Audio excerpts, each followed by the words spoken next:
Hey, what's up, everyone? My name is Danny Ferrier, and I'd love to share with you today a really interesting phenomena that is happening. It's called the mass exodus.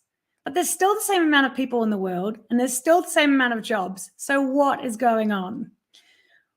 One of the stats I read recently, which really got me, was that 46% of job applicants say that culture is important to them.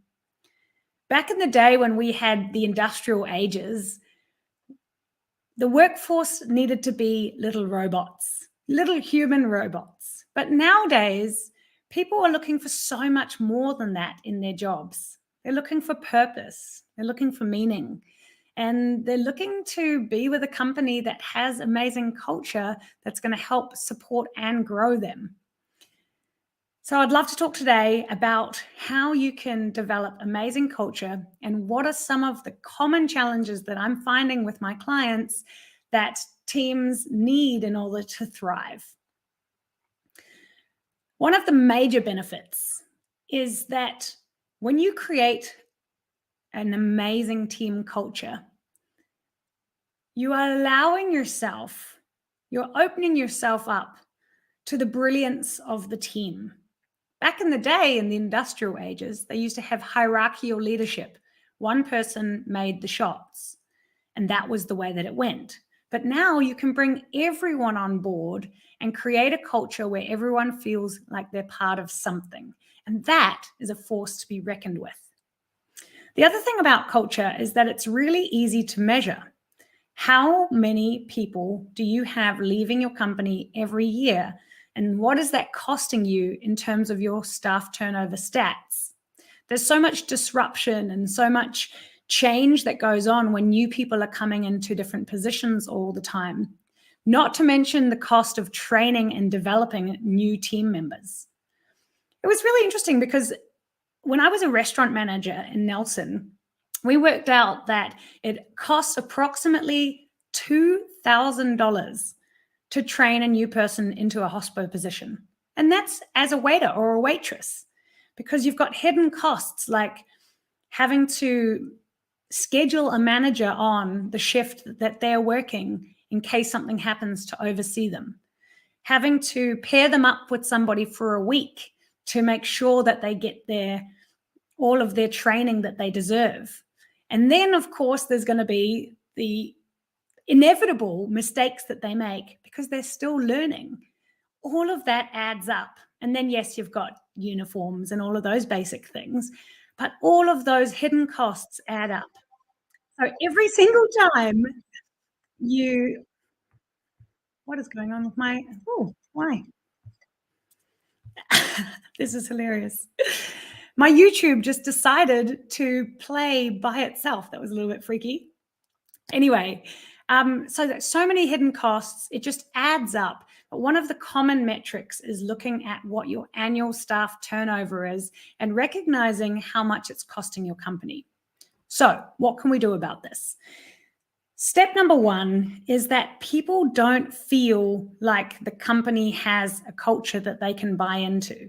The company hasn't said, okay, this is who we are and this is how we roll. And that's done through things like creating a vision and mission and having really awesome values that your team can aspire to. And the thing about culture and creating your values is that you're allowed to create whatever you want if it's your business with your team. Nobody else has to get it. Culture can be so unique. And as long as some people love it, those are going to be your people that you hire. So developing your mission, vision, and values is key for you to have success when developing culture in your company that's going to help people stick and stay around and emotionally engage them when you get them involved with that process. The other thing is they don't feel like they have a manager or a boss that cares about their own development. We all get given job roles, and that role specifies what you're meant to be doing. But what if you want to grow? What if you want to change? What if actually your dream is to do something else and you're currently in a position that isn't serving you anymore? How do you, as the owner or as the manager, help them to develop a growth plan and support them in that growth. And hopefully they'll be able to stay in your business and grow. And if not, let them go. That's actually okay, because you want people to be happy. You want people to love where they're working. And that is what creates amazing culture.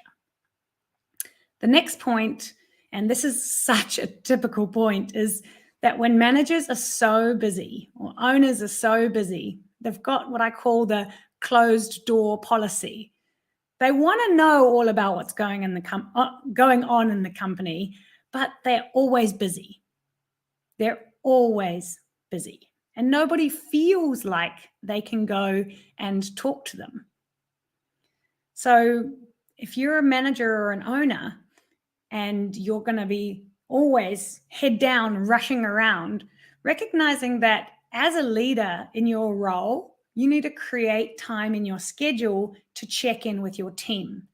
And that can't just be every 90 days. It's got to be monthly. And if you don't have the capacity to do that with all of your team members, create a little buddy system so that they can help support each other. So what have we learned? That there are some really common challenges and easy to solve ways that you can consciously create your team's culture and create a thriving workforce instead of being part of the awful statistic of the mass exodus. And if you are open to trying the leadership profiling tool that I have on my website, this will clearly identify where the gaps are in your business that is potentially making it hard for your team to thrive because the culture and the leadership development hasn't been set up in a way that's going to serve them. I'm Dani Ferrier. Thanks for listening, and bye for now.